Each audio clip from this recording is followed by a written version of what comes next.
plastic waste na pakalat-kalat, hindi na nakapagtataka. The Philippines only recycles 9% of its plastic waste. Parte ng issue ay ang kakulangan sa waste facilities at epektibong plastic waste management. Nakadepende karamihan ng mga Pilipino sa single-use plastics gaya ng sachets and pouches dahil mas accessible at abot kaya ang mga ito sa mga mamimili.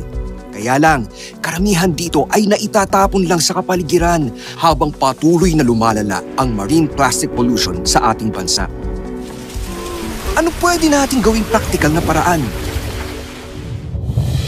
Good news! Inilunsad ng Ajinomoto Philippines Corporation ang SariCycle, isang reward system program na may layuning i-manage ang plastic waste through plastic collection.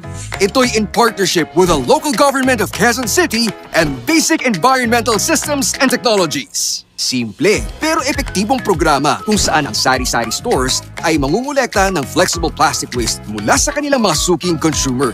After segregation, these plastics will be deposited to collection centers for processing at di mapunta sa kapaligiran bilang basura.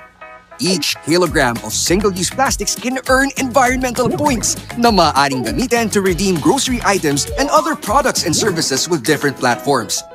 Nakatulong ka na sa pagbawas ng plastic waste sa inyong barangay, nakakuha ka pa ng incentives. Bawat isa sa atin may kakayanang suportahan ang paglutas ng problema sa plastic waste. Sari-saring kakayahan, sari-saring kolekta. Kaisa ang SariCycle para sa kinabukasan maganda. Kasama ang Ajinomoto, sama-sama tayo tungo sa sustainabilidad ng pamumuhay. Upang pangalagaan ang kapaligiran, let us work together in co-creating a sustainable community. Ajinomoto.